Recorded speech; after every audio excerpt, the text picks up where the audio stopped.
The rain comes down near Drymen, and it does not stop at the glass, because there is no glass. It falls straight through the window openings of Buchanan Castle and lands on floors that have been open to the sky for 70 years. This is west of Loch Lomond, where the hills hold their weather low and grey. The wet walks in through every gap the builders once meant to close. The sandstone takes it. The sandstone here is the colour of cold porridge, grey going to fawn where the damp has sat longest, and it has been drinking this rain since long before most people alive today were born. Look at what still stands. Turrets, bartizans, those small stone lookouts corbelled out at the corners. Step gables climbing in blocks against the cloud. The whole Scottish Baronial silhouette rises to its full parapet height, every wall head sitting where the masons left it, as if the house were only waiting for someone to hand its roof back. It is not waiting. Nothing behind the walls survived. The floors are gone. The corridors are gone. The panelling and the plaster and the great staircases are gone, and trees now grow up through rooms that once had ceilings. Historic Environment Scotland has put this on the record in the driest possible language. Their assessment is that the walls remain intact to their full height and stand in good structural condition, despite roughly 7 decades with nothing over them at all. Read that again, because it is a strange thing for a heritage body to write. It means the shell outlived everything the shell was built to hold. You can read the entire history of this family in that one flat sentence. Then there is the fence. A perimeter fence rings the ruin, because the ground inside is not safe to walk. The fairways of Buchanan Castle Golf Club run right up to the foot of the walls, so the house sits marooned in the middle of a game. A roofless keep, fenced off inside the recreation that was laid out across its own former lawns. Think of it as a skull, kept whole while the head hollowed out. The dome of bone holds its exact shape. Everything that made it a living thing has quietly drained away. To understand how a family reaches that point, you have to go back a very long way, to a time before any Graham held a single acre of this ground. Clan Buchanan held the lands around Loch Lomond from at least 1231. That is not a rounded guess offered to fill a gap. It is the date the written record reaches back to, 3 centuries before the Reformation, when the rest of Scotland was still a rumour of stone castles and cattle raids. For something close to 4.5 centuries, the Buchanans were the name fastened to this shoulder of country. Chiefs came, and chiefs were buried, and the line ran on from father to son in the way these lines were expected to run. Land, name, and blood moved together and stayed together. Then, in 1682, the direct chiefly line failed. There was no heir of the main stem left to carry it forward. A clan that had held its own lands for more than 400 years simply reached the end of its own thread, and the thread did not knot itself again. This is the quiet kind of ending that leaves no scorch mark and no battlefield. A name that had been permanent turned out to be temporary after all. The ground stayed exactly where it was. The people who owned it changed. The estate passed to the Grahams, the 3rd Marquess of Montrose, who held that title from 1657 to 1684, took the seat and the surrounding land into his own house during the 17th century, and once the Grahams had it, they did not let it go. This was already a name that carried enormous weight in Scotland, a family used to standing near the centre of the country's quarrels. Then, in 1707, the year of the union of the Parliaments, the family climbed one further rung. The title of first Duke of Montrose was created, and the head of the house became a duke, so the ground that had been Buchanan land for 4.5 centuries became Graham land instead. It has been spoken of as Graham Land ever since, right down to the fenced and empty shell that stands above the loch today. That is worth holding on to as the story goes on. The walls you are looking at are the third or fourth answer the Grahams gave to a single, stubborn question. Where, exactly, does this family live? Their first answer was not the castle whose bones survive now. That came much later, and it came only after a disaster. The house the Grahams actually lived in for generations was called Buchanan Auld House, and it was sometimes written as Buchanan Place. It stood on ground about half a mile from the present ruin, close enough that the two sites share the same view of the same hills and the same weather off the same water. Buchanan Auld House was not a single finished thing dropped onto the landscape in 1 year. It was built up in layers across more than a century, the way great houses usually were, each generation adding its own ambition on top of the last. The house was substantially rebuilt around 1724, which gave it the solid Georgian core it would carry for the rest of its life. That was the frame. What came next was decoration and enlargement, and the men who supplied it were not local jobbing builders. They were among the most serious architects Scotland produced. In 1751, the house was altered by John Adam. The Adam name belongs to the top shelf of British architecture, and John was the eldest of the brothers who made it famous. To have an Adam working on your house in the middle of the 18th century was to announce your standing without saying a word. It meant proportion, order, and a certain cool confidence pressed into stone and plaster. The Grahams could afford that confidence, and they bought it. Then, in 1789, the house was enlarged again, this time by William Playfair. Playfair would go on to shape the look of Edinburgh itself, and here he was extending a duke's country seat above Loch Lomond, adding rooms, and reached to a house that already had plenty of both. So by the end of the 18th century, Buchanan Auld House had absorbed the Georgian rebuild of the 1720s, the refinement of John Adam, and the expansion of William Playfair. 3 eras of taste, stacked into one building. A house like that is not just an address, it is a record of everything the family thought it was. Picture it standing there through the long damp winters, its windows lit, its chimneys working, the loch grey beyond the trees. Generations of Grahams were born in it and carried out of it. Guests were received, decisions were taken, and the ordinary machinery of a great estate turned over inside its rooms year after year. The house was the physical proof that the Grahams belonged here. It held their portraits, their furniture, their letters, and the accumulated evidence that this ground was theirs and would go on being theirs. And then, in December 1852, it burned.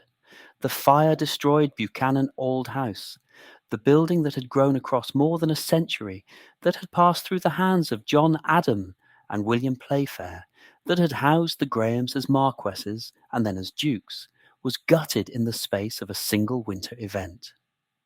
The rebuild it had received in the 1720s and the wings it had gained in 1789 counted for nothing against the flames. A house is a slow thing to make and a fast thing to lose. What had taken generations to assemble came apart in hours.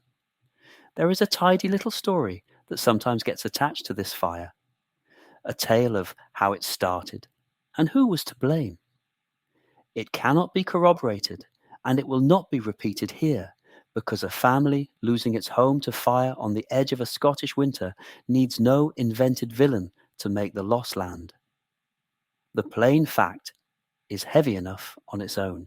In December 1852, the seat of the Dukes of Montrose caught fire and was destroyed, and the family that had held this ground since the 17th century stood in the cold and looked at the ruin of the place they had lived. Now, A fire like that is a fork in a family's road. One direction is retreat. Sell up, move on, let the estate pass to someone with the money and the appetite to start again, and carry the Montrose name off to some easier address. Plenty of families in exactly this position took precisely that road, and no one thought the worse of them for it. A burned house is a brutal accounting. It tells you in one night what your attachment to a place is actually worth. The other direction is the hard one. Stay. Hold the ground. Absorb the loss. Swallow the cost. And build the whole thing over again from the footings up. That choice is not really about architecture. It is about a family deciding that the land is not a possession it happens to hold, but a thing it is, and that to leave would be to stop being itself. The Grahams had held these lands for the better part of 2 centuries by 1852. Behind them stood the Buchanans and their 4.5 centuries before that. This was ground with a very long memory, and the family knew it. That decision, taken in the ashes of one house, is what built the second one. It is what raised the roofless shell that stands fenced inside the golf course today. Its turrets and bartizans and stepped gables still climbing to their full height above the loch. Its window openings letting the rain fall straight through onto floors that are no longer there. The walls you can see now exist because a grieving, stubborn family in the middle of the 19th century refused to read a fire as an ending. Everything that follows, the new castle, the hotel, the war, the stripped roof, and the 70 silent years, begins with that refusal. When Buchanan Auld House burned in December 1852, the Grahams did not abandon the estate they had held since the 17th century. They chose ground half a mile to the southeast and resolved to build the whole thing again. When Buchanan Auld House burned in December 1852, the Grahams did not abandon the estate they had held since the 17th century. They chose ground half a mile to the southeast and resolved to build the whole thing again. The choice was made while the ash was still fresh. James Graham, the 4th Duke of Montrose, would not leave the family standing roofless on its own land. He wanted a house, and he wanted it in stone, and he wanted the world to read it from the water of the loch. So he sent for William Burn. Burn was the architect the great Scottish families reached for when they wanted a country seat built to last. He worked in the old defensive idiom, the towered and turreted manor that the country had been reviving for a generation. The Duke did not ask for a modest replacement. He asked for a castle. Burn gave him one on paper before a single block was cut, and the paper mattered as much as the stone. Picture those drawings as a suit, tailored for a body that would wear it only 67 years. Every line was cut to the measure of one family, on one hill, above one loch. The turrets were set where the Montrose eye would fall. The principal rooms were placed to catch the light coming off Loch Lomond. Nothing in the design was generic, and nothing was borrowed from another man's house. It fit this family, this ground, this view, and it fit nothing else. Now the style itself. What Burn drew was Scottish Baronial, the 19th century's fond echo of the fortified tower houses of the Scottish past. It was never meant to hold off an army. It was meant to look as though it once had. The bartizans that jut from the upper corners are small turrets that in an older century would have sheltered a bowman. Here they are ornament, memory dressed as defence. The crow, step gables, climb the roofline in a staircase of stone. Turrets rise at the angles like candles fixed to the parapet. All of it spoke a single sentence, and the sentence was permanence. At the centre of the design, sat the plan, and the plan is the part that still stands. Byrne laid the house out on an L. One long range meets another at a right angle, and in the crook of that L, the mass of the building gathers its weight. This L plan tower house is the exact architectural signature that survives roofless today. Strip away the roof, the floors, the glass and the panelling, and the L remains, cut into the ground as clearly as a letter pressed into wax. 7 decades of open weather have not shifted it. The shape a visitor reads from the golf course now is the shape Byrne ruled onto his board. Then came the fabric. The house was built in sandstone, the warm, workable stone that Scottish masons had shaped for centuries. Sandstone cuts clean, it squares true, and it takes an edge a builder can trust. It had to be quarried, hauled, dressed and set, block after block, by hands that never saw the finished parapet. Course by course they laid it up, like a ledger written in stone. Each row of dressed blocks was an entry set down and settled. Each entry carried the row above it. Each course pressed its full weight onto the one beneath and asked it to hold.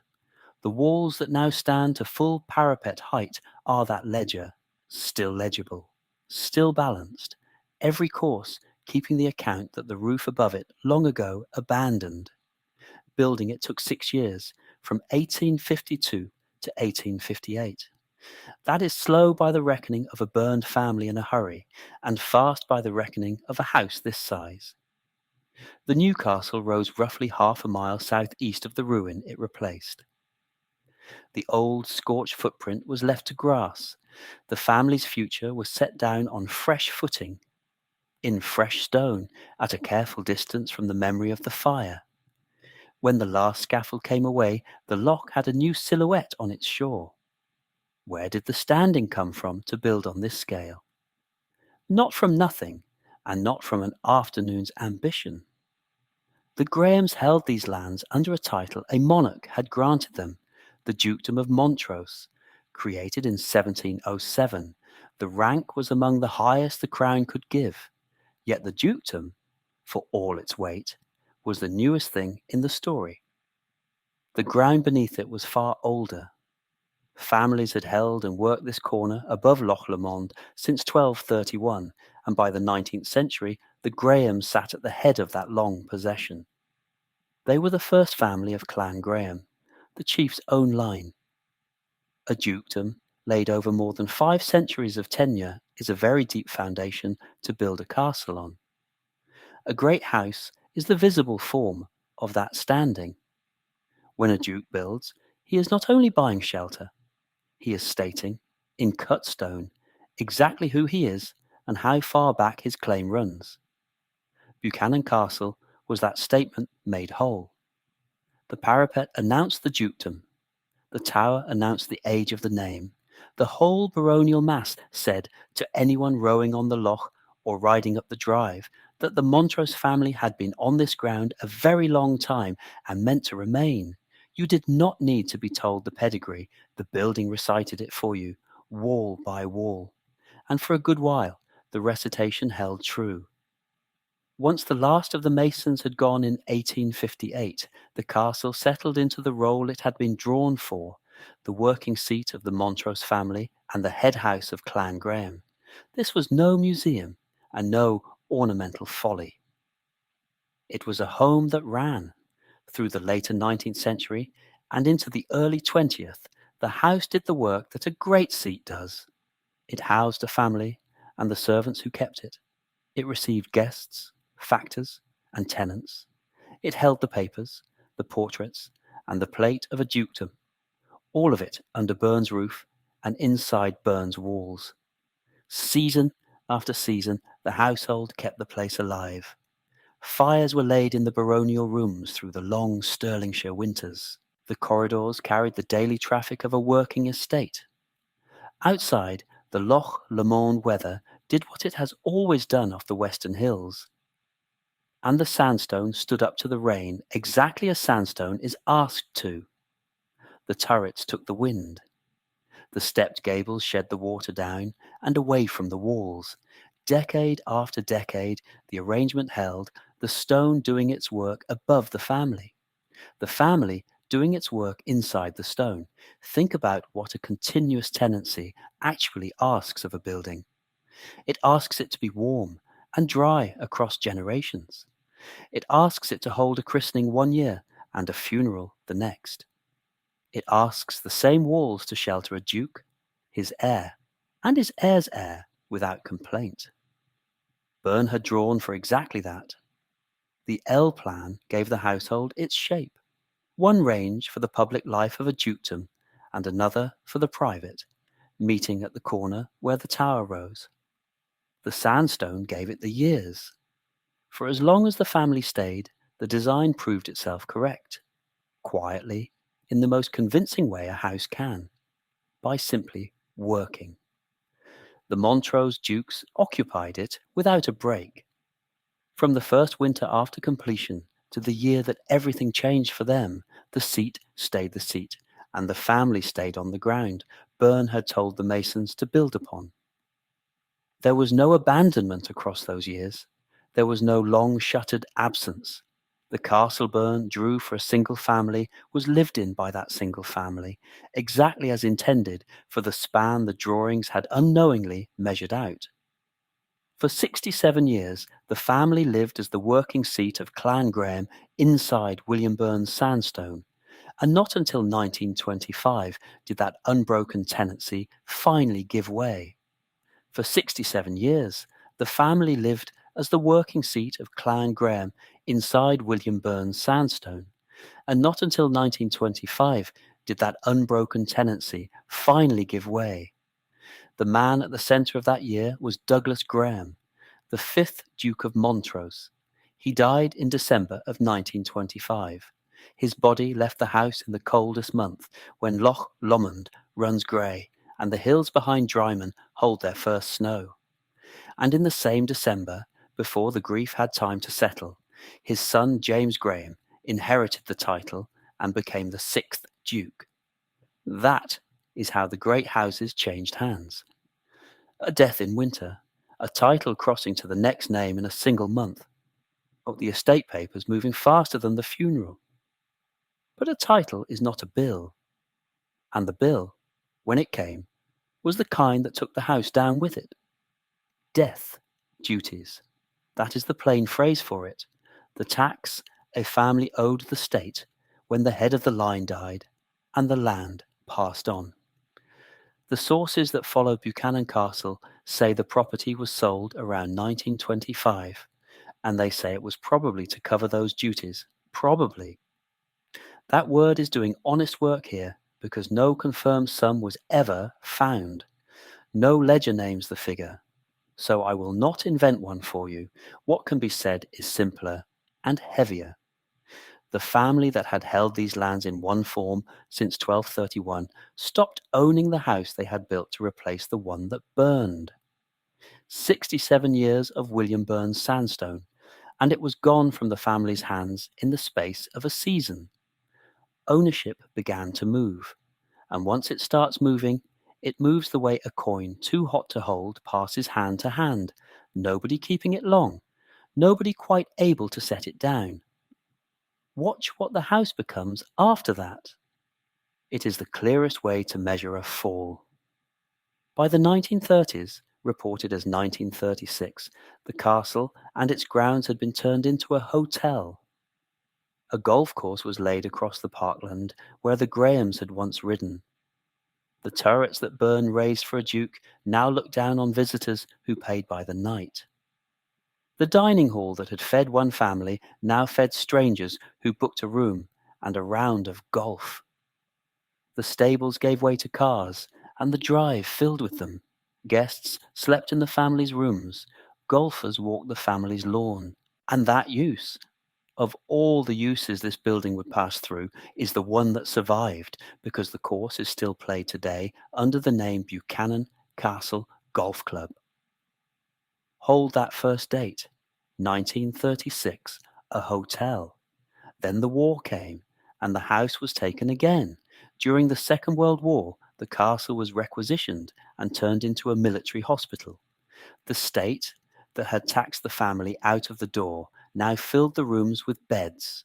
Wounded men came up the same drive the dukes had used, and it is here in May of 1941 that the strangest single hour in the whole story of this building takes place. A man parachuted into Scotland. He came alone, on a solo flight, out of the dark over the west of the country. He was Rudolf Hess, the deputy Führer of Nazi Germany, the third name in Hitler's regime, and he had flown himself across the North Sea without orders on a private mission of his own. He was injured coming down, and so, before anything else could be decided about him, Rudolf Hess was brought to Buchanan Castle for medical treatment. Think about that for a moment. A duke's country seat above Loch Lomond, sold off a decade and a half earlier to pay a dead man's tax, and now the most senior Nazi ever to fall into British hands is carried through its doors.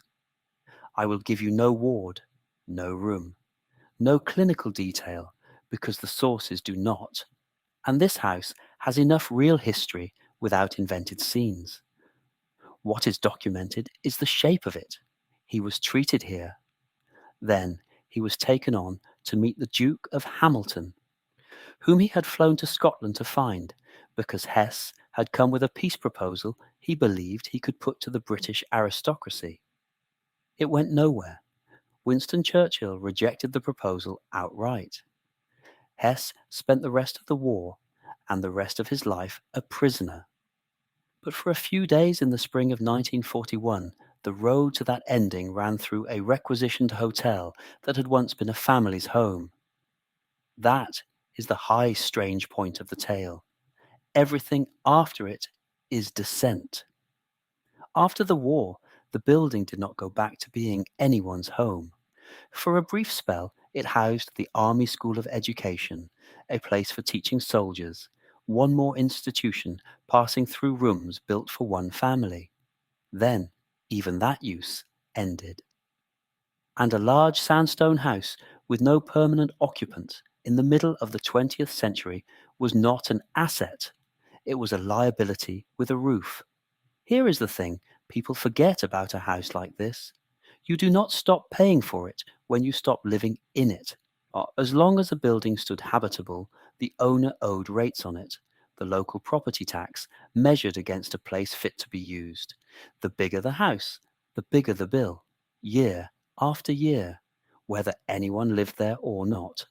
And a mansion that no longer earned its keep as a hotel, or a hospital, or a school was simply a demand that arrived every year with nothing coming back. So, weigh the arithmetic that faced whoever held Buchanan Castle by then. Keep the roof on, and the house stays legally habitable, and the rates keep coming. Take the roof off, and the house cannot be lived in, and a building that cannot be lived in cannot be rated. The roof was the thing that made it a house in the eyes of the tax. The roof was the thing that had to go, and in 1954 it went. The lead came off. The single element that had kept the weather out for very nearly a century was lifted away, and the reason was exact and unsentimental. With the roof gone, the property could be declared uninhabitable. Declared uninhabitable, it could be struck from the local rates. The house was made a ruin on purpose, because a ruin costs nothing to hold. I want to be careful here, because this is the act the whole title turns on, and the record is thin in a way that matters. No source names who owned Buchanan Castle in 1954. No source names who gave the order. There is no buyer, because this was not a sale of the lead. Whatever the word sold in front of us suggests, there is no price. There is no crew, no account of how the metal came down or where it went. The documents record the result, and nothing of the hand. So I will not build you a scene that no one wrote down. What the record does support is the picture, and the picture is enough. Think of the roof, prized off like a lid off a tin, the whole protective skin of the building lifted clear in one deliberate decision. and everything underneath left open to the sky. That is the moment the family had been travelling toward without ever choosing it since a duke died in December of 1925. First they lost the house on paper, then the house lost its purpose, and finally the house lost the one thing that made it a house at all. There is nothing unique in the choice itself, and that is worth saying plainly because it stops this looking like a single strange decision. Owners of large Scottish houses did this. When the rates outran the use, the roof came off and the tax went with it. The same logic stripped other great homes in the same decades for the same reason, the maths of an unwanted mansion working out the same way across the country. Buchanan was not an accident. It was a common answer to a common problem, applied to an uncommon house, and the weather above Loch Lomond is not gentle. Rain comes off the water and up the glens in long grey fronts, and snow sits on the hills behind Drymen for months of the year. A roof is not decoration in a place like this. It is the one thing standing between 100 years of sandstone rooms and the sky that wants to fill them. To take it off on purpose in this landscape was to invite the whole west of Scotland in through the top of the house. But knowing it was common does not make it small. Stand at the foot of these walls and the meaning is physical. Everything Byrne built to full height is still there. The turrets, the stepped gables, the bartizans, the L-plan tower a duke commissioned after a fire, all of it standing, and over the top of every bit of it, nothing. Sky where the roof should be. The most expensive part of the building, deliberately removed to make the rest of it worth less on paper than it looked. That is the paradox the title reaches for. A family kept the walls by giving up the roof. They sacrificed the part that protected the whole, so the whole would stop costing them anything. And once the lead was gone, the house was not sold so much as surrendered, handed on the way you hand on that too hot coin, each new holder wanting only to be free of the demand it carried. Trace the whole run again, fast, because the speed of it is the point. A duke dead in December of 1925, the title crossing to his son that same month. The house sold around 1925, probably for the death duties, no figure ever confirmed. A hotel and a golf course by 1936. A military hospital in the war, with Rudolf Hess carried through it in May of 1941, before Churchill sent his piece to nothing. The Army School of Education after. And then, in 1954, the roof. 29 years. That is all it took to carry a house from a living family seat to a shell kept ruined on purpose. 29 years from a duke's coffin to an open sky. You could stand in one lifetime and watch the whole of it. Watch a home become a hotel, become a hospital, become a school, become a thing too expensive to own with a roof on. And the strange mercy of it, the part that makes this story worth telling at all, is that the walls did not fall. They were built by William Byrne to last in solid sandstone, and they took the loss of their roof the way the family took the loss of the house, standing. What went was everything soft. What went was every floor and ceiling and corridor that needed shelter to survive. What stayed was the stone. And the stone did not care that it had been abandoned to the weather, because it had been made strong enough not to need a roof to keep its shape. So the account closes on a single deliberate act, small in the doing and enormous in what it meant. Not a fire, not a siege, not a death in the family, but a decision about tax, taken by a name no record kept. The roof of Buchanan Castle, prized off like a lid off a tin, so that a house could be legally unmade and quietly let go. In 1954, the lead came off the roof, so the house could be declared uninhabitable and struck from the rates, and from that year the weather was the only tenant the walls had left. In 1954, the lead came off the roof so the house could be declared uninhabitable and struck from the rates, and from that year the weather was the only tenant the walls had left. Think about what that actually does to a building. A roof is not decoration. A roof is the single promise a house makes to everything inside it, that the rain will stop at the ceiling and go no further. Take that promise away, and the house does not fall down in a night. It begins to lose a slow argument with the sky, one winter at a time. The inside went first. Rain came straight down through the window openings and into rooms that had once held furniture and firelight, and the ordinary warmth of a family that dressed for dinner here. Plaster swelled and let go of the stone behind it. Floorboards drank the water, softened, rotted, and dropped through to the floor below, which in turn gave way to the floor below that. Corridors that a visitor once described as a complex maze of rooms, big and small, across multiple stories, folded in on themselves. Loch Lomond does not send gentle rain. It sends the long grey Atlantic weather that rolls in off the hills west of Drymen and sits for days at a time.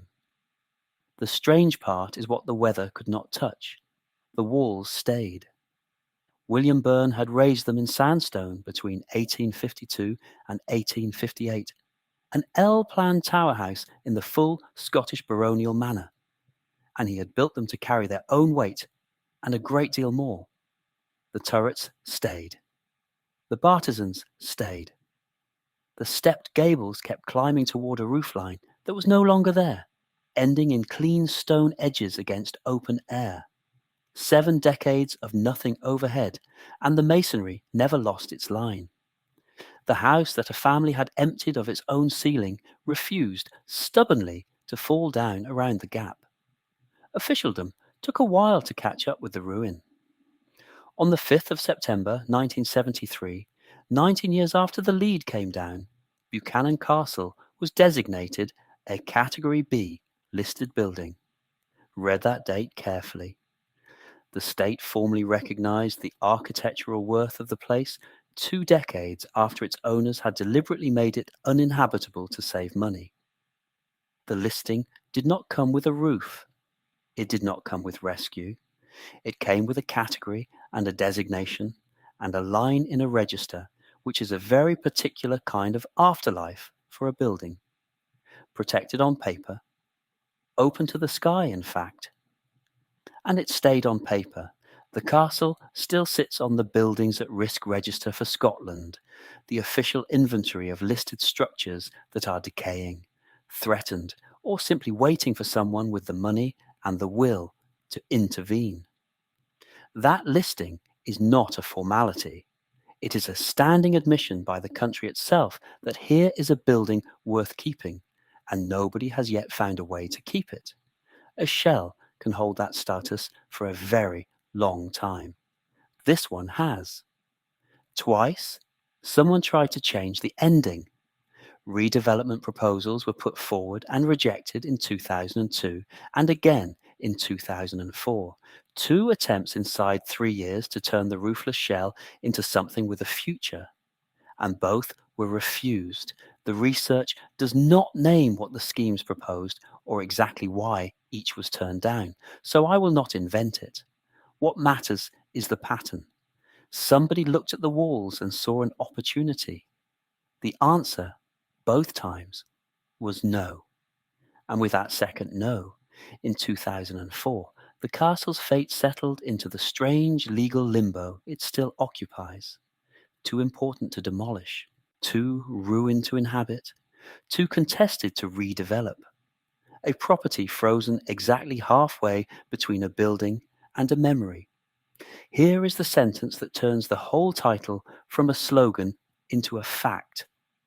Historic Environment Scotland, the national body that inspects and records these structures, assessed the walls of the house and stated that they remain intact to their full height. Their words, not mine. The masonry is considered to be in good structural condition, despite roughly 7 decades, with no roof over any of it. Sit with that for a moment. This is not a tourist standing at the fence saying the old place looks solid enough. This is the inspecting authority of the country on the record, confirming that the walls survived when everything they enclosed did not. The family gave up the roof. The walls kept their full height. The country's own surveyors signed the receipt.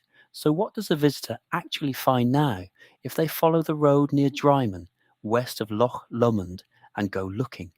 They find a roofless sandstone shell fenced off from the world. They find ivy climbing the elevations in thick, dark ropes, working into every window opening and stitching them shut like green sutures across old wounds.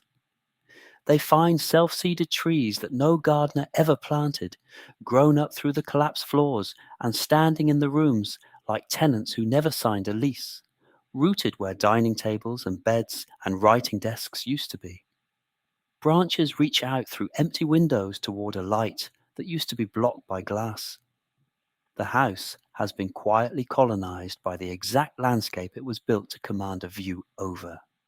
And around all of it, incongruously, there is a golf course.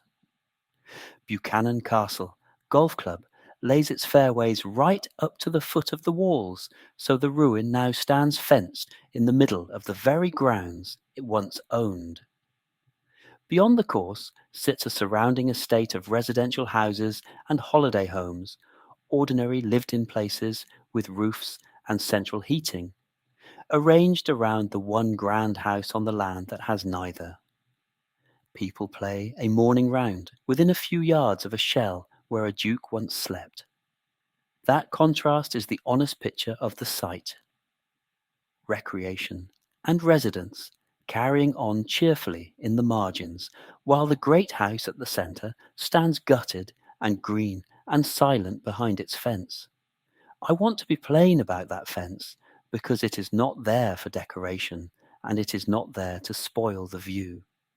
It is there because the building is dangerous. Anyone who has written up a visit to Buchanan Castle warns, clearly and without hedging, against going inside the derelict structure. The interior is a maze of open drops, missing floors, rotten timber, and masonry that has spent 70 years being loosened by frost. The walls that impress the national inspectors from the outside are, on the inside, ringed by hazards that can injure or kill. If you ever stand at that perimeter, look through the fence and keep to the fence. The place is worth seeing. It is not worth entering. That is not me being cautious for the sake of it. That is the standing advice from the people who have actually walked the ground. Now hold the two halves of this place together, because that is where the whole story finally lands. The walls stand to full parapet height, confirmed by the state. The interior is a fenced hazard, reclaimed by trees, and the family whose name built all of it has not slept a single night here since 1925, when Douglas Graham, the 5th Duke of Montrose, died that December. The death duties on his estate helped push the house out of the family's hands, and no Graham has lived in it since. That is more than 100 years of absence now. A century in which the house served as a hotel, then a wartime military hospital, then a holding place where Rudolf Hess was brought for treatment in 1941, then an army school of education, then a roofless shell, then a listed ruin, then a registered building at risk, owner after owner, use after use, and never again the family that raised it. And yet, Clan Graham still nominally regards Buchanan Castle as its seat, not the family home, because there is no home, not a residence, because nobody resides, a seat, in the old heraldic sense, the ancestral place a clan claims as the fixed point of its identity, whether or not a single chair remains under a single roof.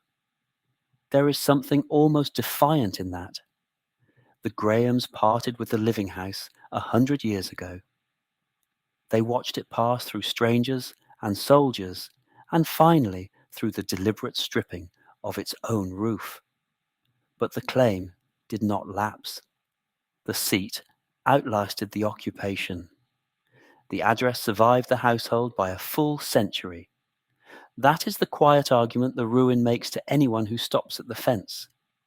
A family lost this house on paper in 1925, then lost the roof in 1954, then lost every redevelopment that might have brought it back in 2002 and in 2004. What they did not lose, what somehow could not be taken by weather or debt or time, was the shape of the thing standing to full height above the loch. The turrets are still turrets. The gables still step. The window openings still frame the sky where the family once framed the water. Strip everything a house is meant to give: the shelter, the warmth, the dry ceiling, the daily life, and this is the irreducible remainder that stays behind. 4 elevations of burned sandstone, holding their line, holding their height, holding a name. 100 years after the last Graham slept here, Clan Graham still calls this roofless shell its seat, and the walls that a family gave up their own roof to save are the only proof left that anyone ever lived behind them.